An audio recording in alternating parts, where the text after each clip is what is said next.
national ainsi qu'aux objectifs de son département ministériel. Aussi, la présente cérémonie est-elle importante à plus d'un titre car la construction de l'hôtel 4 étoiles Solix International Niamey participe bien à l'atteinte de nos objectifs. Le groupe envisage de construire l'hôtel sur une superficie de 8 hectares. Il aura une capacité de 224 chambres et suites, disposera d'un restaurant gastronomique, d'un bar, des salles polyvalentes de réunion, des banquets d'exposition et une piscine extérieure normative.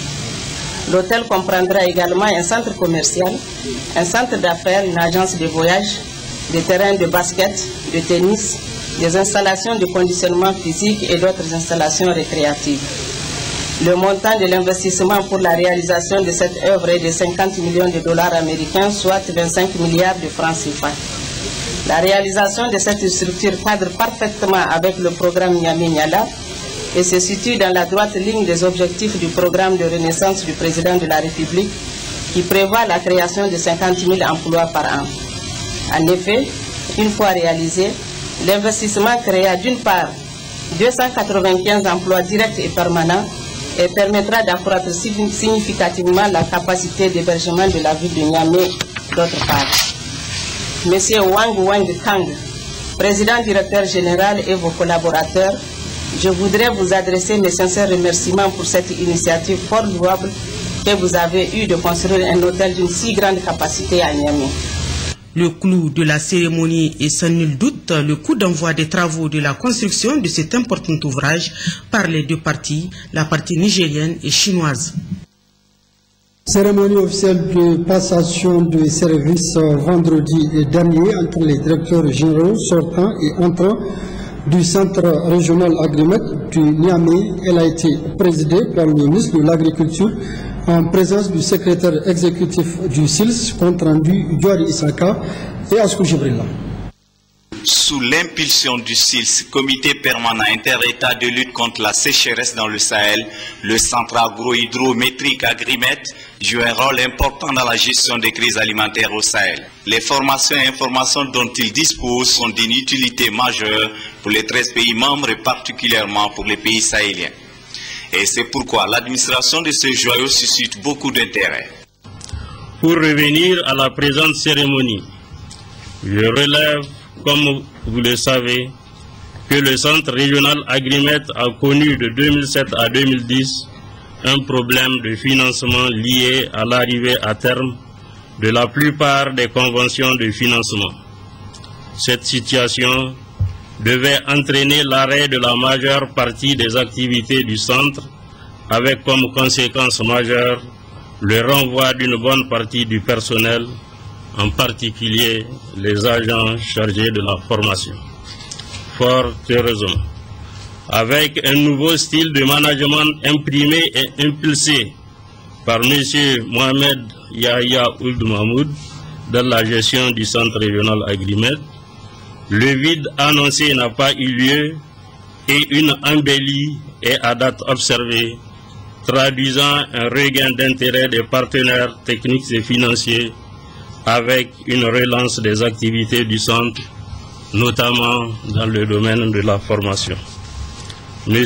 Mahmoud a également su maintenir une expertise scientifique de qualité et entretenir un esprit d'équipe et de solidarité au sein de l'ensemble du personnel. Permettez-moi donc de lui témoigner solennellement ici, au nom du ministre coordinateur du SILS, de l'ensemble des agents du système SILS et des étudiants du centre, et au même propre, toute la gratitude et la reconnaissance de notre organisation sous-régionale et des populations sahéliennes. Pour le directeur général sortant, ce fut un plaisir et un grand honneur d'avoir dirigé ce centre pendant 6 ans et surtout à une période où il fallait le sauver. Le centre régional Agrimet, son personnel et ses étudiants se joignent à moi pour vous souhaiter la bienvenue et vous exprimer toute la gratitude pour avoir, malgré vos multiples préoccupations, bien voulu honorer de votre présence et partager avec lui ce moment solennel de sa vie. En effet, mesdames et messieurs, l'événement qui nous réunit aujourd'hui marque la fin d'un mandat de plus de 6 ans d'un directeur général et l'installation de son remplaçant devant assurer dans quelques instants les responsabilités de diriger cette structure sur laquelle sont fondés des espoirs techniques de plus de 128 millions d'Africains de l'Ouest. Pour le directeur général entrant, les défis sont grands. De nationalité ivoirienne et professeur des sciences naturelles, il était précédemment directeur des appuis pédagogiques, des ressources informatiques et de la documentation à l'école normale supérieure d'Abidjan. Les premiers sentiments, ce sont des sentiments de joie, doublés aussi d'un peu d'inquiétude, vu les immenses défis qui m'attendent. Mais je veux compter sur mes futurs collaborateurs, sur les autorités nigériennes, pour m'aider à accomplir cette lourde tâche qu'est la résolution du problème du déficit alimentaire dans le Sahel, la maîtrise de l'eau. Et j'espère bien qu'avec le soutien des partenaires financiers et techniques, je vais y arriver. En tout cas, merci. Je remercie toutes les autorités de ce pays et que voilà, souhaitez-moi bon vent. La cérémonie a pris fin avec la signature des actes et la remise des documents. L'édition 2013 du SAFAM se tiendra du 20 novembre au 9 décembre 2013 à Niamey. Retenue comme région phare, la dite édition Zender se prépare à donner un cachet particulier à cette rencontre. Pour en savoir plus sur le niveau des préparatifs, nos reporters Ibrahim Maman et Mohamed Soumana ont tendu leur micro au gouverneur de la région de Zender. Effectivement, nous sommes vraiment en plein dans les préparatifs. Il y a déjà eu une mission préparatoire de Zender. Il y a le sultan de Zender et le chef de canton de Myria qui ont effectué une mission de plus de contact, d'information au niveau de la diaspora qui est de Zender qui est à Niamey, pour les informer que Zender est retenu comme région phare par rapport à cette manifestation-là. Ils ont mené cette information-là. Prochainement, nous allons, juste après le carême,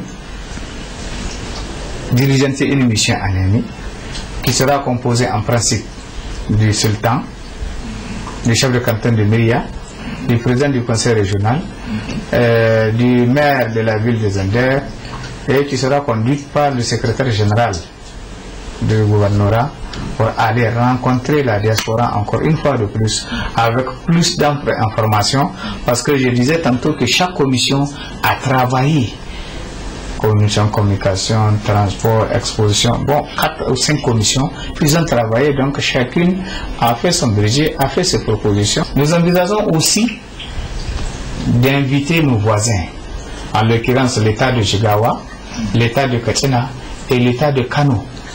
En principe, ils vont venir se rejoindre à l'équipe de Zender. Donc, au niveau de l'exposition, il y aura donc un stand qui sera réservé à l'état de Kano, à l'état de Jigawa, à l'état donc de Katsina, à côté de la région de Zender. Parce que c'est la région de Zender qui les invite, c'est la région de Zender, en tout cas, qui sollicite leur appui pour l'organisation de cette fête-là. Je me rappelle du sabre. Le sabre est régional et c'est Zender.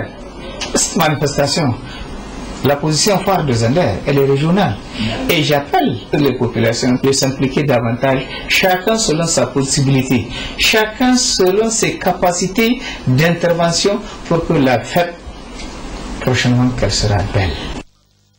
Et en prélude à la 12e édition du Festival scientifique et culturel des clubs UNESCO universitaires de l'Afrique de l'Ouest, dont l'ouverture est prévue le 10 août prochain, le comité d'organisation se prépare activement. Les troupes culturelles de l'université Abdoumouni de Niamey sont prêtes pour de belles prestations. Reportage Moussa Mani et Bacharabou.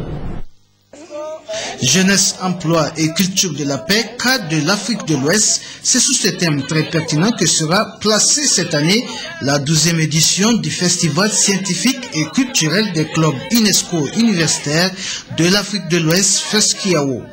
Événement prévu du 10 au 21 août prochain à Niamey. Les festivals scientifiques et culturels des clubs UNESCO universitaires de l'Afrique de l'Ouest donc cherchent l'intégration africaine. Donc au niveau de cette intégration, parce que au niveau politique, il y a une intégration institutionnelle.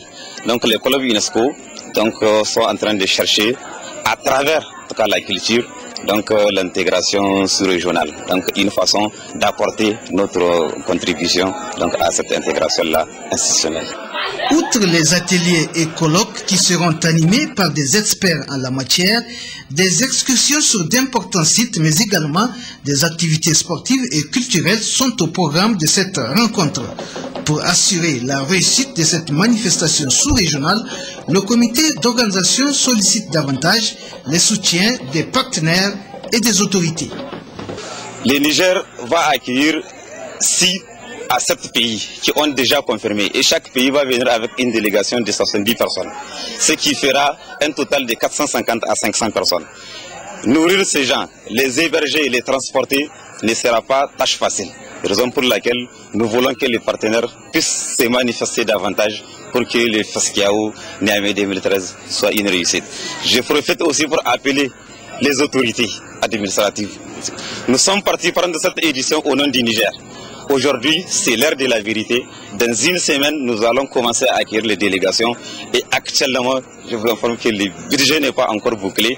Donc, il est encore temps que les autorités et les partenaires puissent encore se mobiliser pour que vraiment l'édition de Niamey soit une réussite. En avant-goût des festivités, les étudiants nous ont gratifié de pas de danse reflétant les richesses culturelles nigériennes. La paix est une richesse sublime et sensible. La paix revigore le cœur de l'unité nationale. La paix est la force d'un esprit responsable.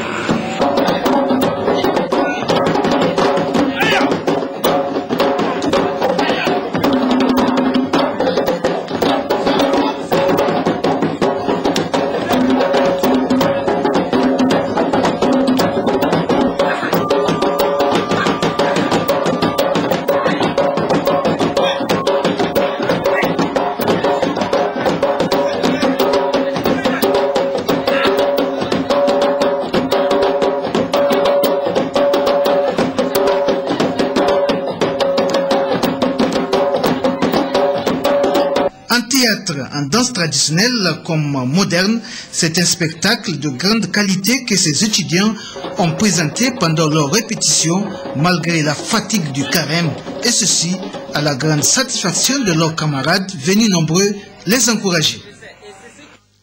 Le syndicat national des gardiens et manœuvres des municipalités du Niger, le SIGAM, a tenu son congrès constitutif ce matin au siège du CNT sous le thème « Rôle des gardiens et manœuvres des municipalités du Niger ». D'autres précisions avec nos reporters Rachida Senudjori et Abdullah Hamidou.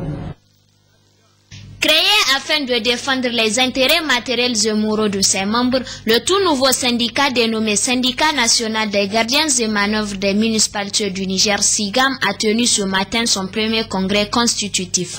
Au cours de ce congrès placé sous le thème « Rôle des gardiens et manœuvres dans les municipalités du Niger », le SIGAM procédera à la mise en place de son bureau exécutif.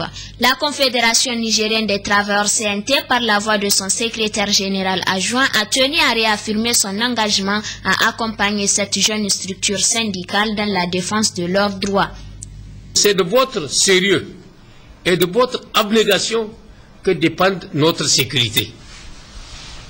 Et j'espère que vous avez suffisamment des experts en la matière puisque vous exercez ce travail-là pour trouver les solutions idoines à votre thème.